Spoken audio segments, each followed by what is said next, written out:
Shalom, apa kabarnya hari ini? Kita kembali berjumpa dalam Renungan Harian edisi Jumat 26 Juni 2020. Kita patut bersyukur karena kasih Tuhan yang selalu nyata dalam kehidupan kita. Sepanjang malam Ia telah menjaga kita hingga pada hari ini kita boleh kembali bersama berjumpa untuk kembali menikmati kasih Tuhan di dalam kehidupan kita. Sebelum kita bersama-sama merenungkan sebagian dari firman Tuhan, kita berdoa memohon pertolongan Tuhan. Kita berdoa. Bapa yang penuh kasih, kami berterima kasih untuk waktu yang Engkau berikan bagi kami. Kami boleh kembali menikmati hari baru yang Engkau anugerahkan bagi kami. Bapa di dalam surga, pada saat ini kami rindu untuk merenungkan sebagian dari firman-Mu. Mampukan kami Tuhan untuk mengerti hikmat-Mu, kuasa Roh Kudus-Mu yang akan menuntun kami, sehingga firman yang kami dengar boleh kami pahami, dan lebih dari itu ya Bapa, kami boleh menjadi pelaku-pelaku firman. Berfirmanlah ya Tuhan, kami telah rindu untuk merenungkan sebagian dari firman-Mu yang akan mengubah kami, hati kami, dan hidup kami. Di dalam nama Tuhan Yesus Kristus kami berdoa. Amin. Ya saudara-saudara, renungan kita pada hari ini terambil dari Galatia pasal 5 ayat 16 sampai 26. Yang pada hari ini tema renungan kita ialah senang melakukan keinginan. Kita baca bersama-sama dari Galatia pasal 5 ayat 16 sampai 26. Di bawah judul Hidup menurut daging atau roh. Maksudku ialah hiduplah oleh roh, maka kamu tidak akan menuruti keinginan daging. Sebab keinginan daging berlawanan dengan keinginan roh, dan keinginan roh berlawanan dengan keinginan daging. Karena keduanya bertentangan, sehingga kamu setiap kali tidak melakukan apa yang kamu kehendaki. Akan tetapi, jikalau kamu memberi dirimu dipimpin oleh roh, maka kamu tidak hidup di bawah hukum Taurat. Perbuatan daging telah nyata, yaitu percabulan, kecemaran, hawa nafsu, penyembahan berhala, sihir, perseteruan, perselisihan, iri hati, amarah, kepentingan diri sendiri, pencideraan, roh pemecah, kedengkian, kemabukan, pesta pora, dan sebagainya. Terhadap semuanya itu kuperingatkan kamu seperti yang telah kubuat dahulu, bahwa barang siapa melakukan hal-hal demikian, ia tidak akan mendapat bagian dalam kerajaan Allah. Tetapi buah roh ialah kasih, sukacita, damai sejahtera, kesabaran, kemurahan, kebaikan, kesetiaan, kelemah lembutan, penguasaan diri. Tidak ada hukum yang menentang hal-hal itu. Barang siapa menjadi milik Kristus, ia telah menyalibkan dagingnya dan segala hawa nafsu dan keinginannya. Jikalau kita hidup oleh roh, baiklah kita hidup juga dipimpin oleh roh. Dan janganlah kita gila hormat, janganlah kita saling menantang dan saling mendengki. Amin. Tema renungan yaitu senang melakukan keinginan. Ada sebuah cerita, seorang yang mempunyai 2 ekor kucing. Yang seekor kucing berwarna putih dan yang lainnya bulunya berwarna belang-belang. Keduanya tumbuh bersama-sama, tetapi ukuran tubuh mereka tidak sama besar. Ternyata si pemilik kucing memberi makan porsi yang berbeda antara kedua kucing itu. Kucing yang disukainya diberi makan porsi lebih dibandingkan kucing yang tidak disukainya. Nah, dengan demikian, melalui ilustrasi ini bisa sedikit membandingkan tentang keinginan daging dan keinginan roh. Karena di dalam cerita itu ada sebuah pilihan bagaimana si pemilik kucing ini dia lebih menyukai satu kucing sehingga kucing yang lain mendapat porsi yang berbeda dari yang lainnya. Nas pada hari ini yaitu Paulus mencoba untuk menjelaskan ajaran penting. Paulus menegur jemaat di Galatia agar mereka tidak lagi hidup dalam kedagingan. Paulus menuntut agar mereka hidup di bawah pimpinan Roh Kudus. Sebab ketika kita hidup di dalam kedagingan, maka yang ada hanyalah kita hanya menghasilkan perbuatan yang tidak berkenan kepada Allah. Tetapi jika kita mau hidup dipimpin oleh Roh Kudus, maka yang dihasilkan ialah buah roh. Orang Kristen yang dipimpin oleh Roh Kudus secara wajar hidupnya akan berubah. Dia akan menjauhi keinginan-keinginan daging. Rasul Paulus menyatakan bahwa hiduplah oleh roh, maka kamu tidak akan menuruti keinginan daging. Sebab keinginan daging dan keinginan roh itu berbeda, dan sebaliknya, keinginan roh dan keinginan daging berbeda. Sehingga kita harus memilih keinginan atau kehendak seperti apa yang akan kita lakukan. Dan tentunya kehendak Tuhanlah yang harus kita lakukan di dalam kehidupan kita. Ada sebuah syair lagu yang berkata demikian, aku ingin begini, aku ingin begitu, ingin ini, ingin itu, banyak sekali. Ya, seperti kita tahu bahwa lagu itu tidak asing buat kita. Itu adalah lagu anak-anak dari kartun Doraemon. Tetapi jika kita melihat kata-kata yang ada di dalamnya, lagu ini benar-benar menggambarkan bagaimana sifat dasar dari manusia. Kalau bisa, semua keinginan kita ingin memenuhinya yang seolah-olah itu tidak ada habisnya.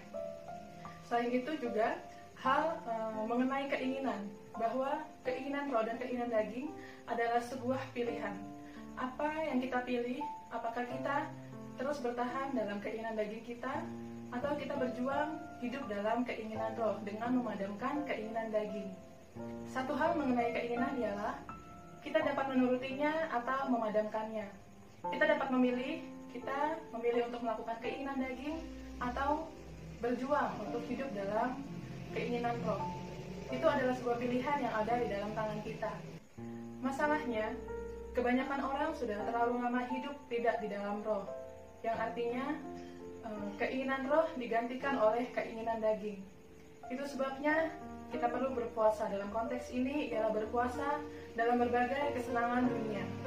Hidup di dalam roh berarti mengizinkan Roh Kudus untuk masuk di dalam hidup kita, sehingga keinginan kita boleh selaras dengan keinginannya, yaitu keinginan Tuhan. Dalam hidup kita berusaha agar tidak lagi dikuasai oleh keinginan daging.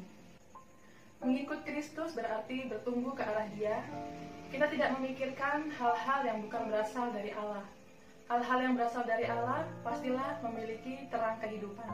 Sebaliknya, semua yang ada di dunia, yakni keinginan daging, keinginan mata, keangkuhan hidup, berasal dari dunia dan bukan berasal dari Allah. Memang tidak mudah untuk lepas dari keinginan daging karena kita menyadari bahwa kita adalah manusia yang lemah. Tetapi akan sia-sia jika kita hidup mengaku sebagai orang percaya, sebagai pengikut Kristus, tetapi cara hidup kita tidak berbeda dengan cara hidup orang-orang di dunia. Hidup kita sama seperti orang-orang yang tidak mengenal Kristus. Karena yang membedakan hidup kita dengan orang-orang di dunia adalah buah-buah roh yang lahir dari kehidupan kita. Ketika kita hidup dalam pimpinan Roh Kudus, artinya kita punya kerinduan untuk mendengar dan melakukan, memelihara firman-Nya setiap hari. Kita bersedia untuk menaatinya, meskipun hal itu mungkin sulit kita lakukan. Kita bisa membedakan keinginan pribadi dan kehendak Tuhan di dalam kehidupan kita. Saat kesulitan hidup melanda dan keinginan daging yang mengambil peran di dalamnya, maka respon yang bisa muncul dari kesulitan hidup kita ialah kekhawatiran, cemas, amarah, bahkan kecewaan yang akan muncul. Tetapi saat kesulitan hidup melanda kita, ketika hidup kita telah dipimpin Roh Kudus, maka respon kita terhadap kesulitan hidup ialah ada kasih, ada sukacita, ada damai sejahtera, ada kesabaran, kemurahan, kebaikan, penguasaan diri. Semua buah-buah roh itu kita pakai dalam hidup kita, dalam respon kesesakan yang mungkin terjadi. Demikian halnya jika kita merasa bahagia melakukan kehendak Allah, melakukan perintah Allah, maka kita akan memberikan perhatian di dalam hidup kita, yaitu dalam perbuatan roh. Dan pertanyaan bagi saya dan kita semua pada saat ini, bagaimanakah dengan hidup kita? Apakah selama ini hidup kita telah diatur dan dipimpin oleh roh? Ataukah kita masih hidup dalam kehendak kita sendiri, kehendak dunia, keinginan daging kita sendiri? Mari kita mencoba mengamati kehidupan kita, sifat kedagingan seperti apa yang masih ada di dalam kehidupan kita yang mengganggu kekudusan kita di hadapan Allah. Atau kita mencoba mengamati setiap hari dalam kehidupan kita, di dalam rumah tangga kita, di dalam persekutuan kita, pelayanan kita, kehidupan kita dengan anak atau orang tua atau saudara atau tetangga atau siapapun yang kita jumpai dalam kehidupan sehari-hari. Oleh karena itu, marilah kita menghayati dan bertekad untuk hidup dalam pimpinan roh, yang berarti ialah melaksanakan kehendak Allah dengan sukacita, dengan senang, dan menyelaraskan keinginan kita dengan keinginan Allah di dalam kehidupan kita. Amin.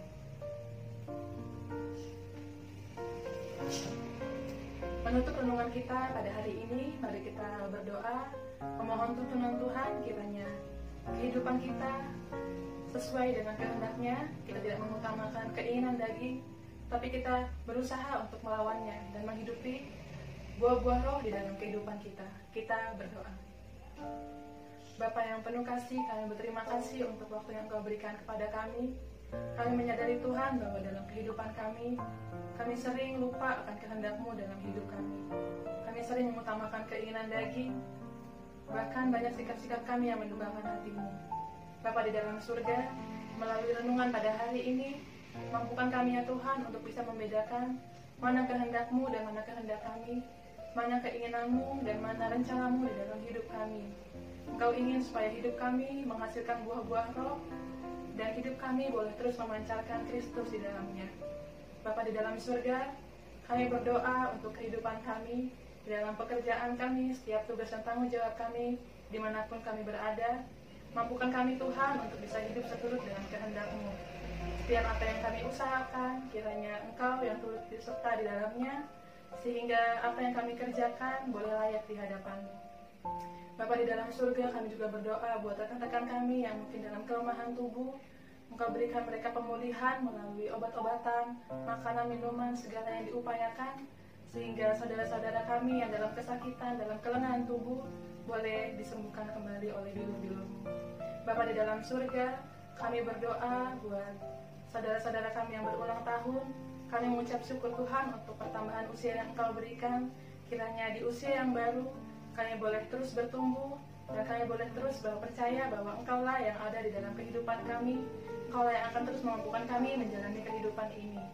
Bapa di dalam surga, kami juga berdoa buat situasi yang terjadi saat ini, segala ketakutan mungkin yang kami rasakan. Kami percaya Tuhan Engkau memberikan kami hikmat, sehingga kami boleh menyikapi semua ini dengan benar.